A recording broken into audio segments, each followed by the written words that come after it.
here that are just in a pile of crap that are just a really terrible situation. It happened at Ohio State University. Ohio State is my alma mater. I got my PhD. When I got my PhD from Ohio State in 2002, from what I understand, I was the only African-American in the world to get a PhD in finance in the year 2002.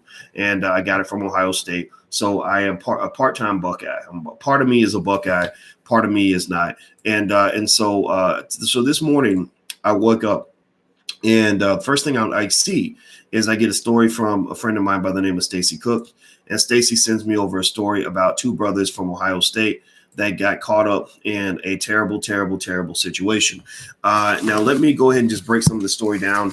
As I break this down, please hit that thumbs up button. Shout out what city you're from. You can even put the name of your business in the chat. If you make a donation in the chat and you shout the name of your business, I will shout out any business that you state in the chat or in the paid chat. So if you donate $10 or more, I will clearly shout out your business. If you donate $1.50 or something, then I might shout it out. I might not. I might get mad at you for being too cheap.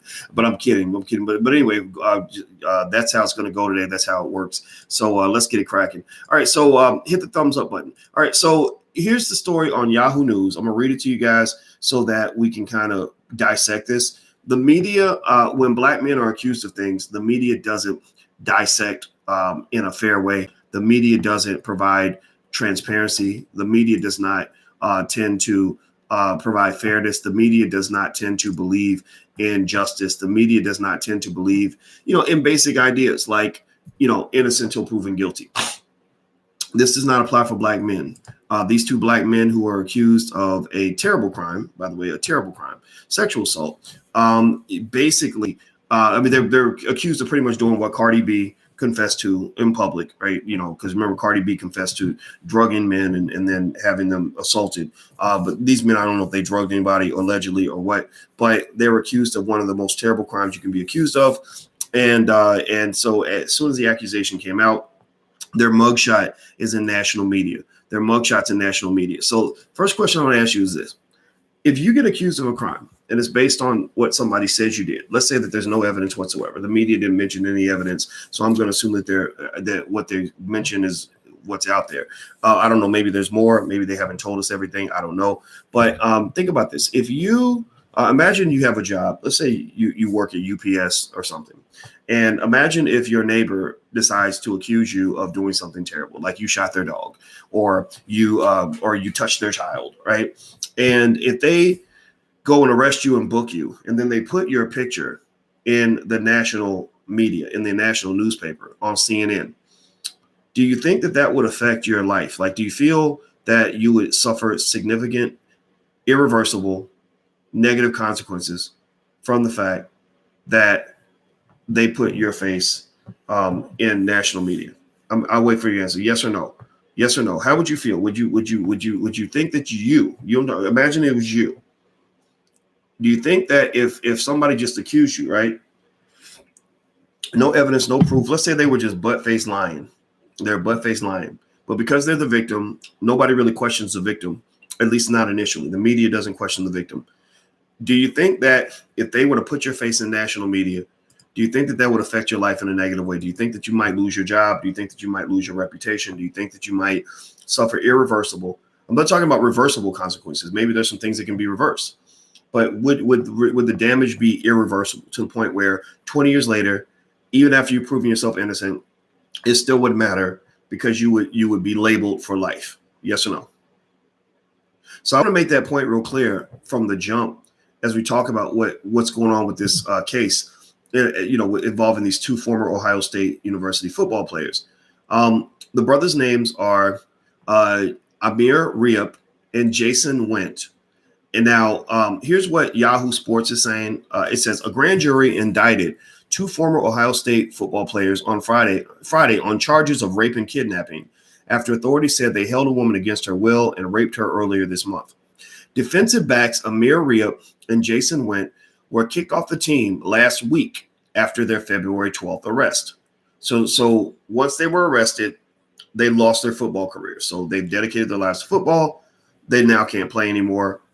They can put football, what they've spent thousands of hours learning how to do, they got to throw it out in the garbage because that's pretty much done.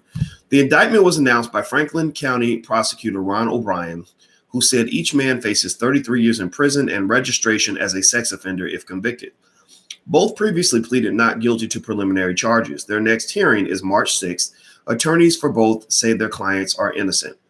Riep spoke. Now pay attention now. Riep, one of the accused, he spoke with lawyers or with officers without a lawyer. And so again, I want to make it 100% clear that, we on this platform, we don't defend rapists. We don't do that. That's not what we're ever here to do. Right. And what's going to happen is that by simply providing the position of the black man, by simply providing a perspective that's not in mainstream media, what's going to happen is that the way they respond typically is not with facts and information. They respond by labeling, by calling you names. And first of all, I'll say sticks and stones may break my bones, but words will never hurt me. But second of all, I want to say to you that, you guys know how to call people names. Well, I know how to call people names. You guys know how to throw out words. Well, I know how to throw out bigger words because I have a PhD. We know lots of words. So here's what I'm going to do. Here's the deal I'm going to make with you, to all the naysayers, the Negro naysayers, and the racist white folks who want to call me names, who want to come out and say, Dr. Boyce is defending a rapist. Well, I'm going to say, okay, if you want to say that I'm defending rapists, then I'm going to say you're defending lynching. You say I'm defending a rapist. Well, I'm going to say you're defending a lynching. Why do I call this a lynching? Well, because for hundreds of years, this is nothing new. This did not start last week. For hundreds of years, a black man who was accused of doing something to a woman, especially a white woman, was going to go down like that. Now, I don't know if this woman's white or black. This part I don't know. I'm looking forward, but because they protect. If you make an accusation, then you automatically get put into the victim category, even though there's evidence of thousands and thousands and thousands of situations where an accusation was made that was proven to be wrong later on. Thousands of Jussie Smollett type situations where nobody was prosecuted for lying, but the lie was unveiled. Right. In fact, Ezekiel Elliott is the star football player for the Dallas Cowboys. He happens to be an Ohio State Buckeye alum. Ezekiel Elliott's dad is one of my Facebook friends. I did not know that Ezekiel's dad was my Facebook friend, but I mentioned that I was an Ohio State Buckeyes fan to an extent. Not that I really care whether they win or not that much, because I don't get paid if they win or lose. But I'm a Buckeye. I graduated from Ohio State. Also, he knows I'm a Dallas Cowboys fan. So that's when we started talking, and he mentioned that his son plays for the Cowboys. Now, one thing that happened with Ezekiel at Ohio State was Ezekiel, he was dating a Becky, like y'all, and I know what y'all's opinion is on that. Y'all understand the dangers of predatory behavior from vindictive individuals, and Ezekiel felt that like point blank. Period. Ezekiel felt that up close and personal. Ezekiel went through the trauma of being victimized by a white female that he was dating. She literally said in front of other people, she said, "I'm a white girl. If I accuse you, or if I go talk to the police about you, I can ruin your whole career." I don't know if y'all remember that. Go look it up. And despite all of this, the NFL still suspended him when the girl accused him of something, right? They still treated him like he was a predator, even though actually she was the predator. Right. So that's what it is. That's the country you live in. That Black Wall Street was burned down because a white female accused a black man of touching her body, of literally touching her. Right. So let's just be clear. There's a history here. This is not these media lynchings are not anything new. This ain't the first time it's happened. This ain't the last time it's going to happen. And I just want to make sure we're looking at it in the proper context. Now, do me a favor, please hit the thumbs up button, hit the share button, hit the subscribe button. Also, I'm going to be speaking in Oakland this upcoming weekend. So if you want to get the information on that event, I put a screenshot of the information on my Twitter page. You can go, my Twitter is Dr. Boyce Watkins 1. Put the number 1, Dr. Boyce Watkins with the number 1 at the end. Go to my Twitter. Follow me on Twitter, by the way, if you want to see some interesting stuff. I'm not like everybody else on social media. I tend to think things through a little bit more deeply. But Dr. Boyce Watkins, the number 1. And you can follow me, but also you can get the information about the Oakland event coming up this weekend. It's totally free. Everybody's invited. All right. So here's what I want to read more to you. Riep spoke with officers without a lawyer. So apparently Riep feels confident enough in his innocence. He's determined enough to prove his innocence that when they made the accusation, he didn't say, "I need a lawyer." He said, "I didn't do it." He spoke to the cops without a lawyer, which they tell you not to do, because he didn't want to look guilty. So he didn't get a lawyer. He's young. He's 21. So he's a kid who is still, unfortunately, he probably still lives in this world where he thinks that if he didn't do anything wrong, that they can't send him to prison. He thinks that he doesn't know about the case of Albert Wilson, the young brother that we've been mentioning on this platform, who's about to get a new trial because he was falsely accused. He didn't even sleep with the girl. Like that's confirmed. Like he didn't even sleep with the girl. They found no DNA anywhere near her, her private part. She had DNA, she had saliva here because they kissed and they were together for 5 minutes alone. Look it up. The hashtag is free Albert Wilson. Look up the case of Albert Wilson. That's one brother right now who's in jail right now, got 12 years, college student. Your son, he's your son, he's your brother, he's your cousin, right? Literally got 12 years in prison based on a false accusation, and he was alone with the girl for 5 minutes, never slept with her or anything. So anyway, let me keep going. Let me keep reading this. In a contest of credibility, Amir, this is a quote now from the lawyer. In a contest of credibility, this is from Dan Sobel, Amir's lawyer. In a contest of credibility, Amir has done everything possible to prove his innocence, Sobel said.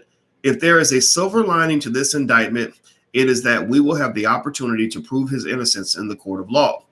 Sam Shemansky, representing Wint, said his client will take a polygraph under any conditions. So he's saying, look, we'll take a lie detector test. We'll take a lie detector test. And now here's what I want to know also. I just want to ask you, give me a yes or no on this. Do you think that they're going to make her take a lie detector test? I mean, I'm not, again, this is touchy territory to jump into because people assume that if you ask someone any questions, like if you ask questions, that you're somehow attacking someone. Like seriously, like Boyce goes out and I say, sir, he stole $1 million from me. And then they say, well, Boyce, do you have any evidence? You, sir, are attacking the victim. You have no right to ask me questions. You're attacking the victim. You're victim blaming. Do I look guilty? Do I look guilty as hell if I act like that? Seriously, like that's what's so funny about a lot of the way they approach situations like this. You don't even really know. You don't know who the victim is. I mean, am I lying or am I telling the truth? Have there not been thousands of cases of black men being falsely accused? I mean, I'm not saying that it happened here. I'm just saying, again, this is not a platform so much just for intelligent black people. It's really a platform for people that have common sense. I mean, would you want this? Would you want somebody to approach your son or your brother this way? Would you want somebody to approach your husband, your boyfriend this way? Would you want somebody to approach you in this way? Seriously, everybody who's running around here trying to advocate without knowing all the facts, you're making yourselves look really, really stupid. You're making yourselves look like you're looking a little bit like a Klansman right now. You're looking kind of like a Klansman right now because you're trying to go indict brothers just because somebody said they did something. You're looking a little bit like a Klansman right now when you are going out here convicting young men who have a bright future in front of them. You're convicting these young men without any evidence whatsoever. So the lawyer had the right words. The lawyer said, this is a contest of credibility. Because while I've seen, here's why I say that the lawyer's statement was very powerful is this. It's a contest of credibility because here's what I know. I wasn't there. I was not there. Right. And I wasn't there. So I want to make that clear. I don't know what happened. I'm not going to sit here and make y'all think I'm acting like I know that they didn't do it. I don't know. Right. They did it. She said that they held her down and the details are kind of sad and very disturbing. So I'm not going to, alarm you too much with this, but I'll describe it in general. She says that that she was sleeping with one of the guys and the other guy came in and her buddy, or the guy's buddy said, would you have sex with both of us? And she said no. And they made her do it. That's what she said. She's saying that they forced her to do it and she didn't want to do it. And that was her story. Now, so we know this fact. We know what she has alleged, that should be respected. That should be heard. We know nothing else. We know nothing else about her. We haven't seen her, picture in the media. We know nothing about anything. We don't know her background. We don't know if she was a student, a prostitute, a mother, or a criminal, or if she worked at, Taco Bell, or if she, has a criminal record. Like, we don't know any of these things, right? She can be anything, anywhere in that spectrum, right? And all these things matter because they mattered in the case of, for example, Bill Cosby. When Bill Cosby got convicted, They didn't just look at the allegations. They looked at who was being accused. They looked at the history of the person. They looked at the individual and who they are. That affects credibility, right? You don't believe everybody equally. You base it on what you know about that person, right? That's common sense. So that's what one thing we know. We know that she made the accusation. Here's what we also know. We know that she says they did it. We know that defendant 1 says he didn't do it. We know that defendant 2 says he didn't do it. We know that defendant 2 says defendant 1 didn't do it, and defendant 1 says defendant 2 didn't do it.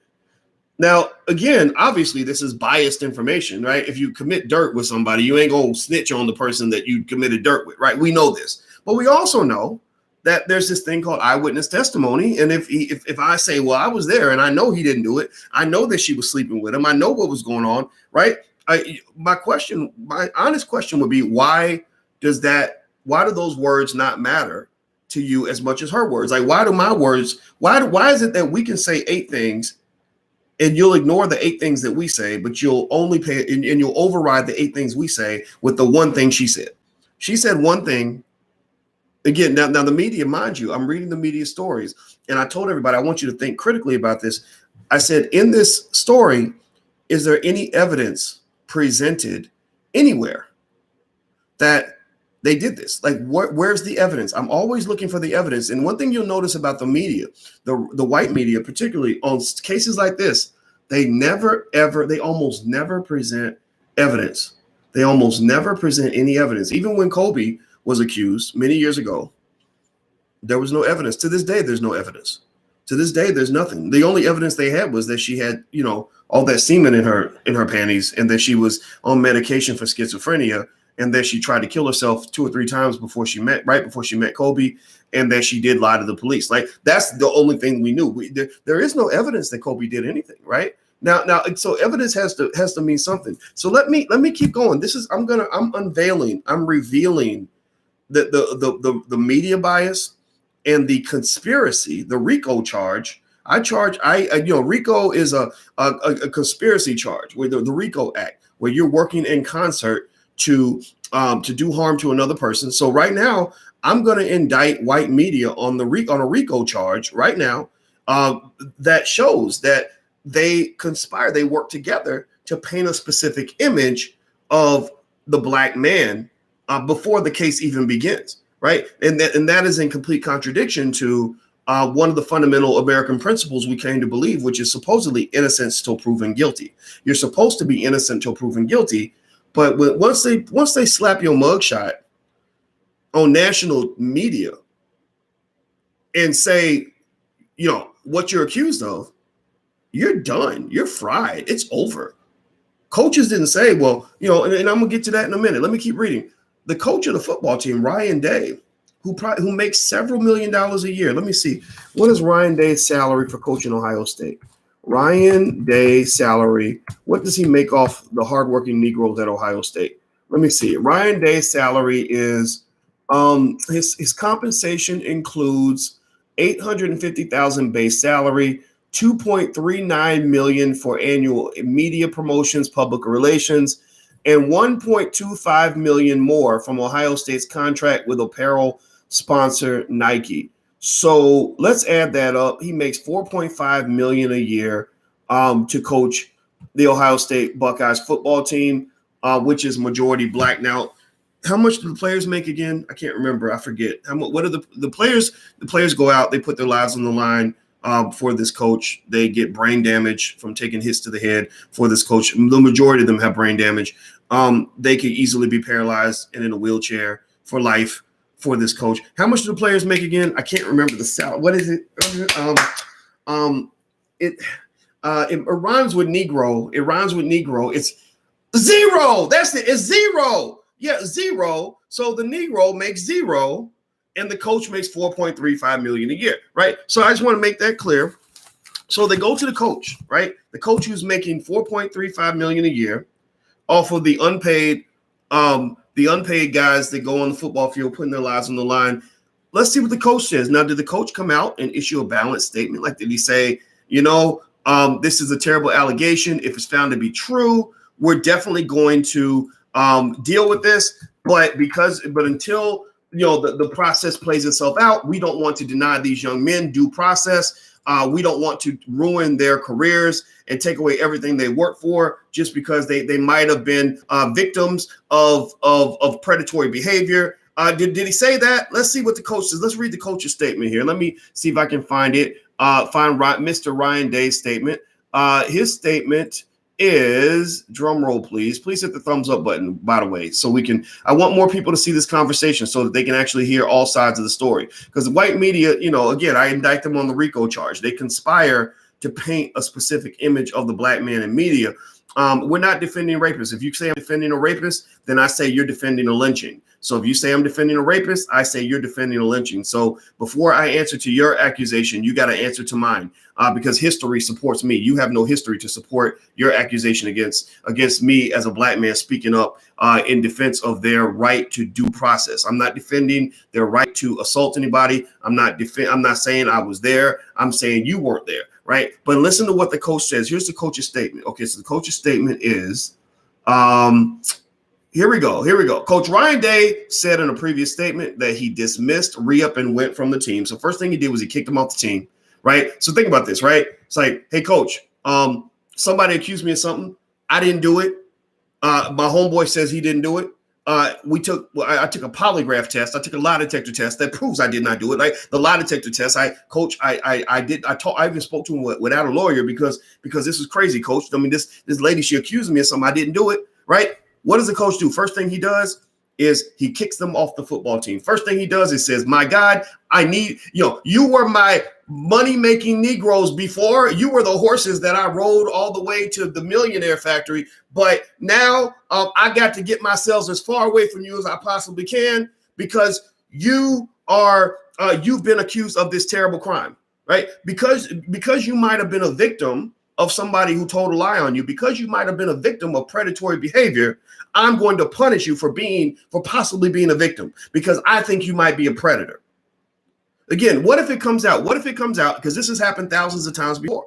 What if it comes out that the young lady was mad? Maybe she felt used. What if she comes out later? What if it comes out that she's accused other men in the past? Like, honestly, even with Mike Tyson's case, the jurors in the Mike Tyson case, go look this up. The jurors in the Mike Tyson case actually said, several jurors said, if we had all the facts, we never would have convicted him. Does anybody remember that? Does anybody remember the follow-up they did, the follow-up investigation, where they said that if they had all the information, they definitely wouldn't have convicted him? Albert Wilson, same thing. His jurors wrote in letters saying, we really regret our decision because we didn't have all the information. I'm just giving y'all facts, man. I'm not defending. Again, if you say I'm defending a rapist, I say you're defending a lynching.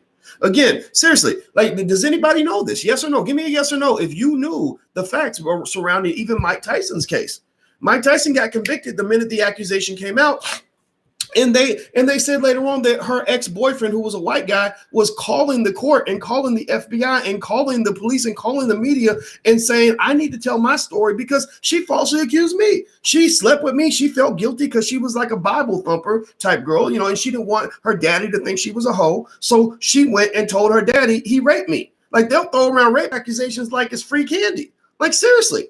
And so the reason that people are allowed to do that is because it's like, well, who cares if you send a black man to prison for 40 years and he goes to prison and gets raped 400 times. Well, my God, I mean, a black man being raped 400 times isn't as bad as a white woman getting her titty touched once, right? So we'll send you to prison because, sometimes you make mistakes, but who cares? It's only the life of a black man. It's only the life of a black man, right?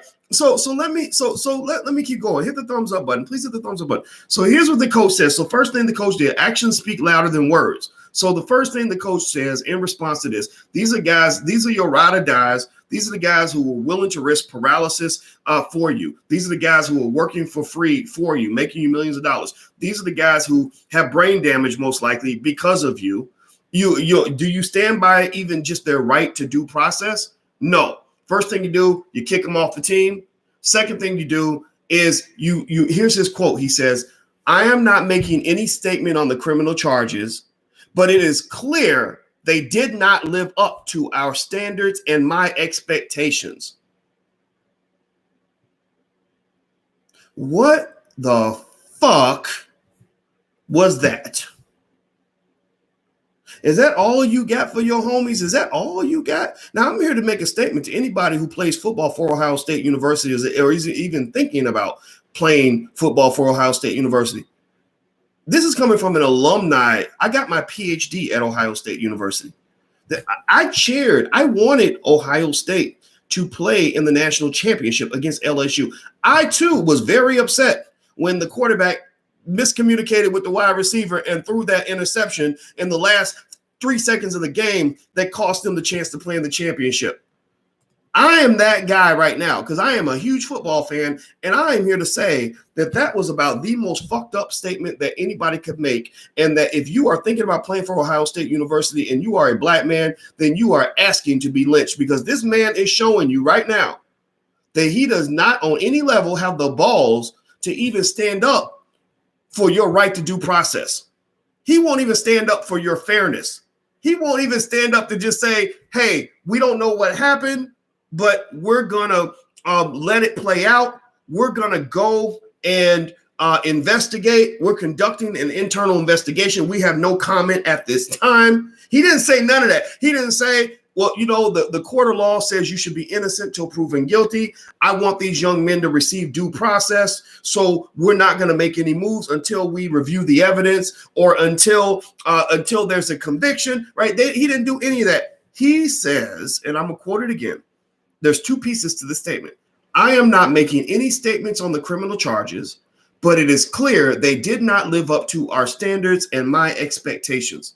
So you're saying I'm not going to make a statement on the criminal charges, but I'm going to make a statement on the criminal charges. That's what you're saying. You're saying I'm not going to make a statement on the criminal charges, but here's my statement on the criminal charges. Like, that's literally what he just did.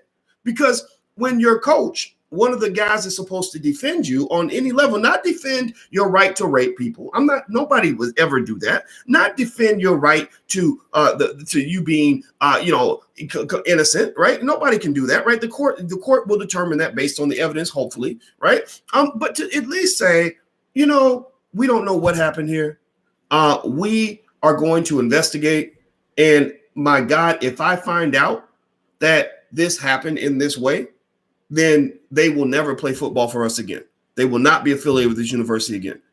Do you follow what I'm saying? Do you guys get what I'm saying? Do you understand the difference between giving somebody the right to due process versus assuming that they just didn't do it? Do you understand that? That if a lawyer shows up and says, I'm going to defend my client's rights and liberties as an American, they're not saying, I know he didn't do it. They're not saying that. They're just saying he's got rights like everybody else. And what happens is that everybody tramples on the rights of a black man as if our rights don't matter.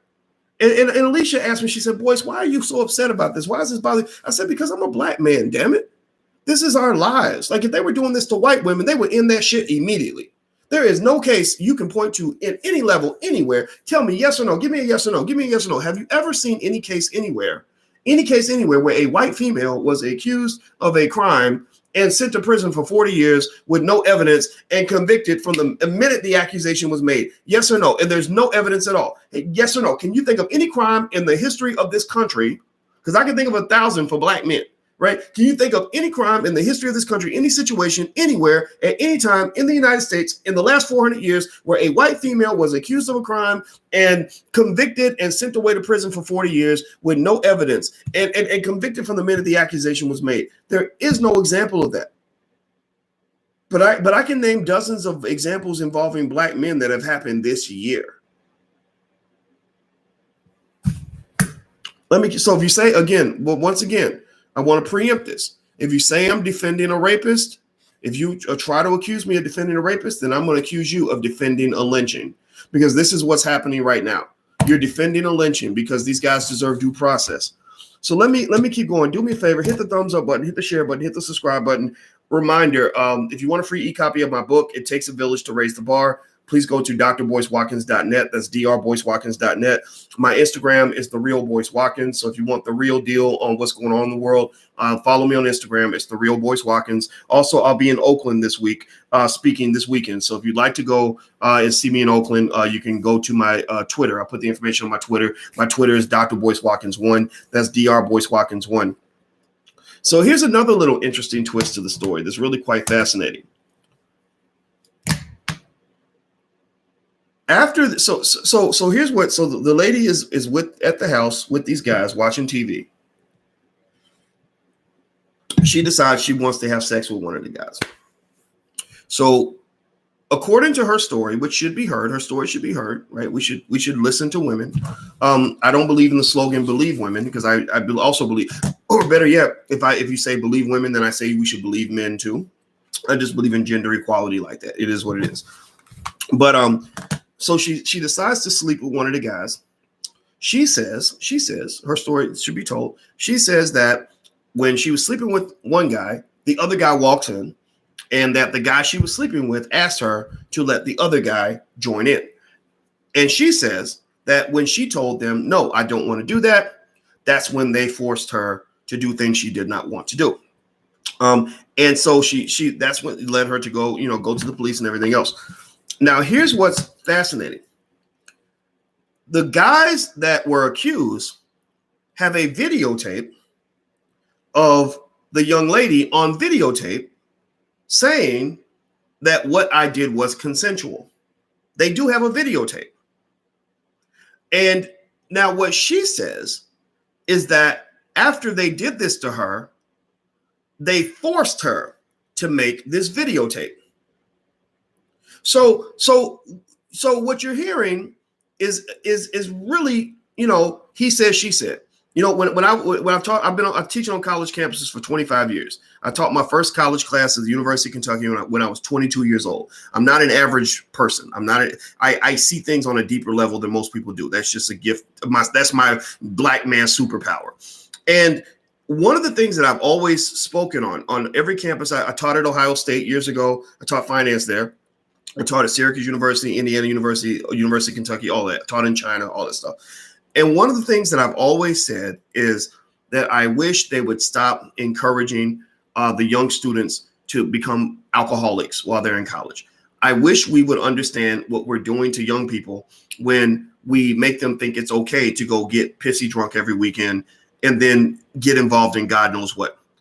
Because every year there would be some incident or 2 or 3 or 10 where some people got together on a Friday night, got drunk, bad things happen, and somebody's traumatized because maybe something bad happened to them and somebody else is going to jail, right? And in many cases, the people who were in the incident don't even remember what happened. They don't even remember what happened, but they're trying to give you a detailed blow by blow of what happened.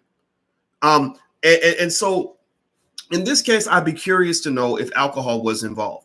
We know brain damage was involved because most college football players have CTE. Most college football players have taken enough hits to the head that they have brain damage, which technically does mean that they have a psychological disability. Aaron Hernandez, who went to jail, they opened up his brain. He had the brain of an old man because his brain had been beaten up so bad. So that's one of the reasons why he lacked impulse control.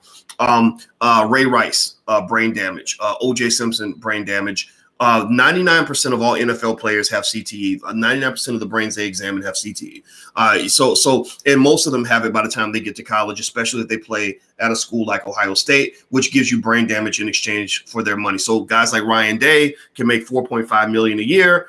Young black men are getting brain damage and then going back into the black community disabled, right? So that's what's clear. That's just what it is. So we know brain damage was a factor. I'd be curious to know if alcohol was also a factor. Right. So you take a 21-year-old, 20-year-old kids, you give them all the liquor they can drink, and they've got brain damage too. You're asking for trouble. You're asking for disaster. And so one of the things that I think is problematic is that you're asking for this disaster in a landmine, in a literal virtual landmine, politically speaking, when it comes to how sexual assault is dealt with on college campuses. On college campuses, they don't really ask a lot of questions before they'll kick your son out of school.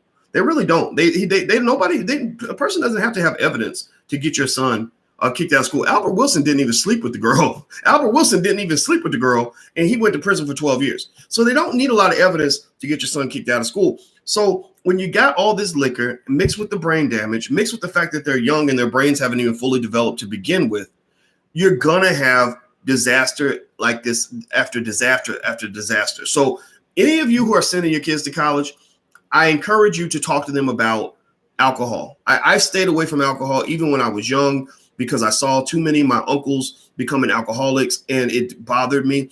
Also, I saw a lot of brothers ending up in bad situations because they were drunk, going to the club. Everybody, how many of you have ever heard some story of a black man going to the club where everybody was drunk and somebody got shot? Yes or no? Give me a yes or no if you know of a story of a brother going to the club, getting drunk, and somebody gets shot and somebody's going to prison for the next 30 years so their kids grow up without a father. Anybody, yes or no? Give me a yes or no. Now, why do I bring this up? Why do I bring this up? Some of y'all say, boys, break it down for us, boys. Break it down. Tell me to say it in the chat. Break it down, boys, because I want to I'm circling back around. You guys know this is not a regular channel. I'm not going to just give you the bullshit that you get media. I'm really going to break it down for you so you can understand how this impacts your lives as black people. The reason I bring that up is because not only are your sons in danger when all this liquor's flowing and people are making these bad decisions, but your daughters are in danger too. And what's also a problem is that when you have these young people getting together doing God knows what with all this liquor flowing, and then somebody comes out and tells a story. Somebody comes out and says, oh, we were all drunk last night and I got raped. But I started off wanting to have sex, but then I changed my mind. And then I consented to this, but I didn't consent to that. Do you understand how confusing that can sound to people who went to bed at 10 o'clock that night? Like people who like when I was at Syracuse, I didn't get out and party and all this other stuff. I would go home and go to bed, and then I'd wake up the next morning and there'd be some crazy story about some ridiculous shit that happened at 2 o'clock in the morning. And I'd be like, I want to believe you. Like I know that I know that the politics simplifies things, right? When they use political language, they want to make it simple. They want to say things like believe women. You must believe women. But it ain't that damn simple. It's like, yeah, I want to believe women, but I can't if there's no evidence. I want to believe women, but I can't if everybody's so drunk that nobody remembers what happened last night. I want to believe women, but I can't if you're telling me you consented to this, but you didn't consent to that. How am I going to know the difference? And why is it important to know the difference? And so what they do, here's what they do, because this is all political. These black men are being lynched for political reasons. What they do is they say, no. Well, yeah. It's all, there's a lot of details, muddy details, but just assume the black man did it. Just assume the black man did it. Right? Like that's the narrative that they always use, is that the black man did it. Type it in the chat. The black man did it. Whenever something goes wrong, they're like, oh, the black man did it. Oh, of course the black man. So you're dumping all of your shit on the black man. That little girl, remember that video? Anybody, yes or no, if you saw that video, the little 3-year-old girl who was lying to her mama about why the cookies were missing. Why somebody stole the cookies. Do you remember that? And her mom was like, so who stole the cookies? She said, a man climbed through the window and then he came. She's like, really? She knows the little girl ate the cookies, right? She knows the little girl's lying, right? But she's just she's playing along, right? And she's like, so what happened after that? And then he took the cookies and he put it in his bag and then he ran out the door. And then she's just going through this like crazy narrative of what happened with the cookies when she ate the cookies. So it's fascinating. This 3-year-old's making up this elaborate lie. And then at the end, she says, and a black man did it. Does anybody remember that? She ends it with, and a black man did it. And her mama busts out laughing. When that wasn't funny to me. A lot of y'all didn't think that was funny because that's not just a joke. That's not just something that a 3-year-old said in a video. That's something that society says all the time, every day. Something goes wrong. A black man did it. Somebody got shot. A black man did it. Oh, there's a dead body over there in the trees. A black man did it. Oh, I went out last night, got pissy drunk and slept with 4 people. So I'm going to basically say I got assaulted. Oh, and a black man did it. And they're like, oh, well, shoot, a black man did it. Then let's go book him, Charlie. Let's go do justice, Charlie. No, justice ain't supposed to work that way. Justice isn't supposed to work that way. So let me give you the details of this case based on the facts that I have and the facts that we know. So these 2 black men who play for Ohio State football, who, from what I understand, have never, ever, ever been accused of something like this. That's important to understand. no record that I know of. Maybe they have a record. If there is, then I should know about it. Amir Riep and Jahsen Wint are both facing 2 counts of rape and 1 count of kidnapping, very serious charges where they could face 33 years in prison. And what the young lady is saying is that she was forced to do things with these guys that she did not consent to. That's what she's saying. Now, that's fact one. Important, very important fact, that she claims that she was a victim of an assault. Okay, fact one. She claims she was a victim of assault. I'm going to write this down, make sure I'd like to take notes here. Okay, so what are some other facts? Let's look at some other facts here. We're doing the investigation of intelligent Black people here. Fact two, and let me see if I can pull this up, is that Amir Riep says he didn't do it. He says that that's not true. I didn't do it. Okay, so if we are to believe that when she says that he did it, then why would I not give equal weight and equal credibility to him saying I didn't do it, right? Because after all, it's his life on the line, right? I mean, seriously. Okay, so Amir says he didn't do it. 2, 3. Now, eyewitness testimony matters. Eyewitness testimony does matter. So Jahsen says I didn't do, or that I didn't do it. So that's another fact. Jahsen says he didn't do it, and then also Jahsen says Amir didn't do it, and Amir says Jahsen didn't do it. So there's 3 people in the room. This is just a fact. Y'all can get mad at me for saying this. Like you can accuse me of defending. If you claim I'm defending a rapist, then I say you're defending a lynching. Like seriously, I'm not sitting here saying that this is all true. I'm looking at facts. I'm looking at what I have. So Jahsen. So there's 3 people in the room. 2 of the 3 people are saying that it didn't happen that way. 2 of the 3 people that were in this room are saying one story, and 1 person is saying another story. So the question that has to be asked, a fundamental question, is why do we believe one person's story but give no weight and no credibility to the other 2? Right? I think that's really important. Number 4, another fact. One of the individuals who was accused, let me see which one. I think it was Amir, was so determined to prove his innocence that he consented to taking a lie detector test. So he took a lie detector test. Let's see here. Amir, here we go. Amir, according to his attorney is a guy named Dan Sable. So according to Attorney Sable, Amir took a lie detector test to prove his innocence. He was so determined to make it clear that he didn't do it and to protect his good name that he took a lie detector test. So I'm going to put LDT. So he took a lie detector test. Now, give me a yes or no. Give me a yes or no. Did he pass the lie detector test? Right? Did he pass or did he fail? Did he take the lie detector test and did he end up, did it buzz and beep and show all red saying that he's a liar and he did it? Or did it say, yeah, look, Charlie, this lie detector test says it looks like he didn't do anything. Right? Okay, so he passed. Okay, so I'm gonna write that down. He passed the lie detector test. Okay, all right. So he passed the test. Now you got 2 people that tell a story. I'm just trying to break it down for y'all. I'm trying to break this down and make it real simple for the dumb motherfuckers in the back. 2 people tell a story. 1 person says he did this. Now, a young man's life, 2 young men's lives are on the line. If they go to, just so you know, if you go to prison, not only is it a terrible place and you lose your life, but there's a good chance you may be raped many times. So you're trading 1 rape for probably 300 or 400 rapes. I hope that doesn't happen to these guys, but men get raped in prison. I know y'all don't care because these are Black men being raped, but you're really trading 1 rape for 300 or 400 rapes, right? But it's fine. Okay, we'll make that concession. Because we know sexual assault is a serious crime. So you got 2 people who are telling a story, and the stories are opposite of each other. 1 person says, well, you should believe me because I'm a woman and maybe because I'm a white woman, right? I'd be curious to know if the accuser is a white female or not. That's what I'd be curious about. If anybody has any inside information, let me know. The other person gives the exact opposite answer. They're both human beings. Why would we believe one over the other? I don't know, but fine. Okay. And then also 1 person takes a lie detector test the other one doesn't. Who has more credibility?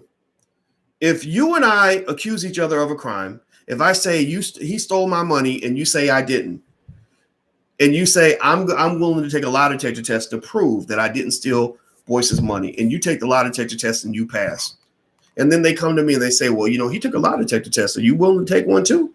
And I say, no, you can't make me take a lie detector test because you're victim blaming. Think about this, process this. I'm doing it as a black man to show you how ridiculous it kind of looks. Honestly, it would look crazy for this to happen. But if you're stupid, then maybe you would still take my word over his. But again, a person with common sense would say, well, Doc, I mean, he took a lie detector test and he passed it, and you're not willing to take one. So that's going to affect your credibility. Right? Am I right or am I wrong? Like, give me a yes or no if you understand what I'm saying. If you follow my logic, give me a yes or no. I'm a mathematician. We believe in logic. So you have, here are the facts. You have the victim state, the alleged victim. You have one person saying, these guys did this to me. You have another person saying, I didn't do that to her. You have another person saying that I didn't do it to her either, and that neither one of us did anything to her. You have a lie detector test that was passed by one of the accused individuals. Oh, I forgot. This is important. We've also got the videotape. We've got the videotape where she's on the videotape saying this was completely consensual. She's on video. Did y'all notice? Did y'all know? Some of y'all might have came in late. I forgot. I mentioned it earlier. We forgot to mention. Yeah, there's the videotape where they filmed her because for whatever reason, I'm not going to speculate on why they filmed her. The videotape of her saying that what I did was consensual. Now, here's what's interesting, right? I'm just giving y'all the facts here. Again, you can have your own opinion. I'm not even going to tell you what your opinion is because I don't even have an opinion. I'm not going to say I know for sure what happened in that room. I'm saying that when you ruin somebody's life, they should be guilty beyond a reasonable doubt. I'm not saying I know that they're innocent. I'm saying that you need to have evidence. I'm not saying I know what happened. I'm saying that before you send somebody to prison for 33 years to be raped 400 times, that you should probably make sure you got your shit straight, right? That's what I'm saying, right? So there's the videotape of her saying this was consensual. Now, here's what she says is that this tape is fake. It was a forced confession. I was forced to make this tape. So to that, I would say, okay, where's the proof that you were forced to do this, right? Is it okay? Am I victim blaming when I say, okay, anybody can make a confession and then say that it was a forced confession, right? Anybody can do that, right? But sometimes confessions are forced. But just because I say a confession is forced does not make it a forced confession, right? I could go back into every contract I've ever signed in my life and say, no, I should not have to honor that contract because I was forced. And it might say, well, can you prove that it was forced? And I'm like, no, you're victim blaming. When you ask me questions, you're victim blaming. So here's what I'd like to see. Since you're talking about putting, two young men's lives on the line, sending them to prison for 33 years to possibly be raped and beat up and everything else, I think that some questions should be answered. He took a lie detector test. I'd like to know why she didn't take a lie detector test. She's on the videotape saying that it was consensual, but then she's saying that it was a forced confession, which is possible. But I'd like to see evidence that there was a forced confession. Also, the videotape is out there. Give me a yes or no. Give me a yes or no. This is inquiring minds want to know. How many of you would actually like to watch that tape? How many of you would like to actually watch the confession where she says that it was consensual just to see, just so you can use your gut instinct? Black people have special instincts where we can smell bullshit or whatever, right? So how many of you, I know personally, I would love to see that tape. I would love to see her say this was consensual. And I'm going to tell you, if I believe that she's making it up or I believe she was coerced, then I would probably say that. I would definitely say that. I'm not going to defend somebody that I think possibly harmed a woman in such a terrible way. I'm not going to defend that, right? But I would like to actually see this video. So The reason I'm laying this case out to you in this way is because I want to highlight the extreme bias and disrespect that they have for the life of a black man in this case in terms of how the case is being handled. I'm not even talking about whether or not the incident took place or not, because I don't know. I wasn't there. I wasn't there. But if you think that me laying out facts like this means I'm defending a rapist, well, I say that you attacking me for saying these things means you're defending a lynching. Because without any evidence whatsoever, without any proof, without knowing what happened here, knowing that this young man took a lie detector test because he wanted to prove his innocence, the first thing the coach does after using these guys to make his $4.5 million is he says, "Oh, you're damaged goods. I don't want you anymore." And that's why I tell you guys to reject the NCAA and to reject sports for young black men. They use young black men like your $2 hoes. They use you up. They financially rape you. They rape your community financially. They extract $1 billion a year out of your black asses. And then when they get done with your son, when your son has a problem, when he gets stuck in a little bit of trouble, when he has a little issue, when somebody falsely accuses him, when he gets stopped and frisked on the street and they find an ounce of weed on him, or when they want to destroy his life, these sons of bitches ain't nowhere to be found. They ain't nowhere to be found. This coach, I swear to God, if you really were a man, you would at least give these guys a chance to prove that they did not do this. If you really were a man, if you were a man of decency, Ryan Day, the coach of Ohio State, if you had any ounce of decency in your blood, you would defend them the way they would probably defend you if somebody came and accused you with no evidence. If Ryan Day was under speculation for having done something he shouldn't have done and there was no evidence, his players would stand by him till the end. They already put their lives on the line for you. They risk getting paralyzed for you. Most of them got brain damage because of you, so that you can walk away with your $4.5 million salary while their families get nothing. And your punk ass, first thing you do is you kick them off the team and you say they obviously didn't live up to my standards and expectations. You don't know what the fuck happened in that room. I'm cussing because I'm mad right now. And if you black and you have a pulse, you should be mad too. This is some bullshit, man. This is some bullshit. These are young guys, 21 years old. They were born in 1999. They have their whole lives in front of them, and you're not even standing by them to at least sit around and say, "I'm going to wait and see what happens." You don't mention anything about the lie detector test? Seriously. I mean, give me a break, man. You don't mention anything about the video. These guys were again, they took the video either because they were either covering their dirt, which is a possibility. Maybe they did something they were covering and they forced her to do it. That's a possibility. Or maybe they were protecting themselves. Maybe they, at the age of 21, understood that as a black man, if you even get accused of something, you going down. They saw what happened to Quintez Cephas last year when a couple of white girls decided they wanted to have a threesome and then accused him of rape because they were drunk, and because they're drunk, they can't consent. And they accused him of rape, got him kicked off the football team, got him kicked out of school, got him put on trial, and Cephas, God bless him, look his case up. Quintez Cephas said, "Fuck all of y'all, because I didn't do this. I'm not going to walk around with my head down. I'm going to walk around with my head held high because I know that I'm not a rapist, and I know that I didn't do this." And you know what happened? He was exonerated. Quintez Cephas was a free man, and he actually played against Ohio State in that big game against Wisconsin in the Big Ten championship, and he made several catches for many, many yards. And I said, "You go, boy, good for you." I was cheering for my Buckeyes, but I was cheering for him too, because I saw a black man who stood up in the face of unbelievable tyranny that would literally make a white girl fold and die and kill herself in 30 seconds, and he withstood all that and survived. But being a black man should not mean that you are forced to live in this kind of a everlasting nightmare every single day of your life. Being a black man should not mean that just because you slept with somebody and they decide to tell a story that they're going to convict you before they have any evidence.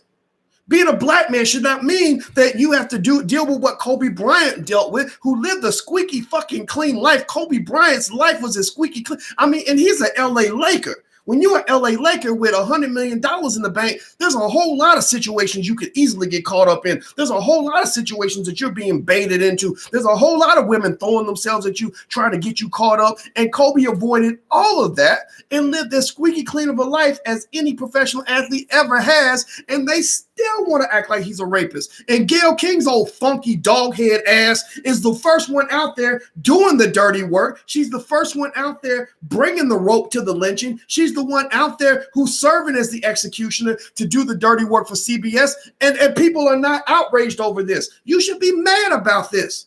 This ain't right. This is not fair. This is ridiculous. This is absolutely crazy. So I'm going to just make this 100% abundantly clear. If you think that I am defending a rapist, then I flip that and say you are defending a lynching. The same way that this victim is being protected. Nobody knows her identity. Nobody's asking her any questions. She is not in the paper. Nobody has seen her name, her face. She has not been asked to take a lie detector test. Because she's a young woman who deserves to be protected. Well, these young men are also, they're also young like her. They have a future just like she does. And because you have these situations where people get together, they get pissy drunk, they have sex, and somebody tells a story, all these young people should be protected until we know the facts. You don't take, and I indict the media on this, a RICO charge of racism, a RICO charge of systematic racism. Systematic racism is the ultimate RICO charge. That is the ultimate conspiracy. We talk about RICO charges when it comes to the mafia or when it comes to black dope dealers in the south side of Chicago. But the ultimate RICO charge is systematic white supremacy, because that's all of y'all working together on a mass scale to oppress and to destroy black people. So the white media should be ashamed of yourselves for the fact that you're going to put a 21-year-old's mugshot in the national media and present no evidence whatsoever and act like he's guilty before you even allowed him to have due process. You ain't even allowed the facts to play out. You aren't even doing your journalistic duty to say, hey, you know, it's he said, she said, y'all were together. They're saying, those two are saying one thing, you're saying one thing. So there's two of them and there's one of you. So we'd like to see some proof. Or he took a lie detector test. The other guy is willing to take a lie detector test. Oh, I forgot to mention this. The other brother, his attorney said he will take a lie detector test under any circumstances. Under any circumstances. So that means that you could go in there and give him the same lie detector test that the CIA gives Al-Qaeda or that the FBI gives convicted felons, and he would take that lie detector. So he has said under any circumstances, he will take this lie detector test. So, and y'all still don't believe him? You mean that if you give him the strongest lie detector test ever created in the history of this country, that you still won't believe it? Like you're that determined to label a black man as a rapist, that even though one of them already took a lie detector test and the other one has offered to take a lie detector test under any circumstances, you still don't believe them? Are you kidding me? Are you that determined in your racism that no matter what they do, no matter what they say, no matter what they prove, no matter what evidence they present, you will always believe that he's a rapist because you have somehow deflected for hundreds of years the fact that you are the original predator, and you somehow want to place all that on the black man. You always go back to this narrative that the black man did it. And the reality right now, point blank period, is this. There is nothing these guys can say. There's nothing these guys can do. There's nothing these guys can prevent or present that will lead you on any level to conclude that they might be innocent.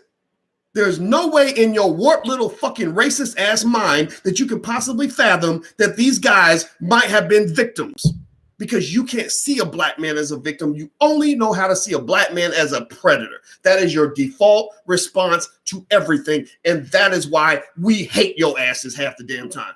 That is why we're mad at you.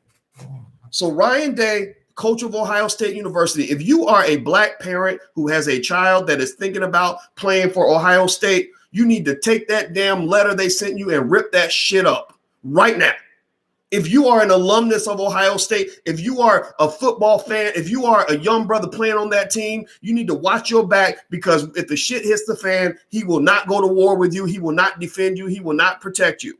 This institution is only here to basically create the nigger factory where they're churning through black men, like just churning through them and using them up and chewing them up and spitting them out. And as soon as you have a problem where you need them the way they need you, the way you need them to help you the way they're using you, they're going to throw you away. They're going to throw your life away, because all they care about is protecting their precious little money that they're making off of your community. Black wealth is expected to drop to zero by the year 2053. Well, it doesn't help that we're giving well over $1 billion a year to these racist sons of bitches with the NCAA. So again, at the end of the day, I'm not sitting here trying to say that these guys didn't do it. I don't know these guys. I don't know what happened. I was not there. I told you, when I talk to young brothers, I tell them, be careful about getting in these situations. I tell them, if I was you, I wouldn't drink, because alcohol can create confusing scenarios. I did all this as a college professor for many years. So I don't know what happened here. I'm just saying this as a person who believes in fundamental fairness and that black men deserve that. You're putting a damn mugshot of a 21-year-old in national media. You've ruined his life. You've convicted him already. You saw what they did to Kobe. There's people that will never, no matter what evidence is presented, they will never not believe Kobe Bryant was a rapist. Do you follow what I'm saying? Do you guys understand the depth of what I'm communicating to you? Some of y'all Negroes are thick-headed. Some of y'all really think, well, if I didn't do it and I just stay, I'm a good person and I just don't make bad choices, then I'm going to be okay. No. All you got to do is be a victim. All you got to do is be accused. All you got to do, if you're a black man and you want to risk going to jail for rape, all you got to do is have sex. If you have sex with someone, then you're at risk of being a victim. Seriously. So protect your sons, please. Please protect your sons. Have them watch this video. I know I cuss a lot. I can't help it. I got it from my daddy. But I got to tell y'all the truth, man. I got to warn you. Like, this is what I'm seeing here. When I read this article, I was mortified. And Alicia was like, well, calm down, boys. Boys, I just try to relax. I'm like, no, I'm traumatized right now. I'm as traumatized as a woman defending another woman who's a victim of rape. I'm as adamant about defending their right to fairness as a Me Too soldier is about defending a woman who might be a rape victim. Like the energy is parallel in that sense. When I see a black man going down that way, I'm like all the other brothers in here who get traumatized, imagining what it would be like to face 33 years in prison at the age of 21, where you're going to be beaten up and raped for the next 40 years and labeled as a rapist for the rest of your life. And people won't even want to talk to you. Don't nobody want to do business with you. Don't nobody want to hire you. Don't nobody want to be around you. Don't nobody want you living in their neighborhood. And you're going through life in a hell. And thousands of men have gone through this in a hell where you can't even be around children without people thinking, well, he might be a rapist. We think he's a rapist. He is. I mean, he did register. He did have to register in the sex offender registry. So like seriously, that's terrible. That's a terrible thing to thrust on somebody. So before you do it, you better be damn sure that you're getting the right guy. You better be damn sure that he really did the shit. And based on this article, and I want you to go read the article. I want you to ask yourself this fundamental question. Did they provide enough evidence that these guys did this to justify the fact that we've convicted them and ruined their lives in the media? And I guarantee you your answer will be no, because of white privilege, their response is, well, we ain't got to prove shit. We ain't got to provide no evidence to convince you that black men are predators. I don't have anything else to say. I'm done. I'm probably gonna have to go and chill. I don't smoke weed, but if I smoke weed, I probably need to go smoke a joint right now because I'm that riled up right now over this. I'm gonna keep you guys posted on this. Please hit the thumbs up button before you go. Please share this video. If you're on Twitter, please retweet this. If you're on Facebook, please share this. If you're on YouTube, please share it with other people. Please hit the thumbs up button, share and subscribe button.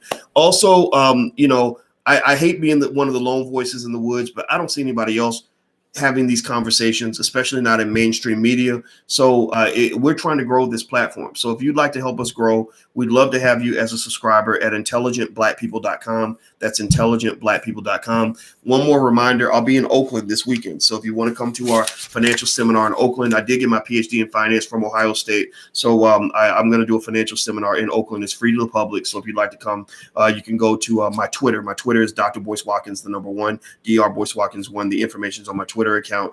Also, last but not least, if you'd like a free e-copy of my book, It Takes a Village to Raise the Bar, please go to drboycewatkins.net. That's drboycewatkins.net. I want to say thank you to Courtney for your donation. She says, Dr. B, I need to contact you about doing a financial workshop this upcoming summer. Yeah, well, please, Courtney, email manager@boycewatkins.com. That's manager@boycewatkins.com.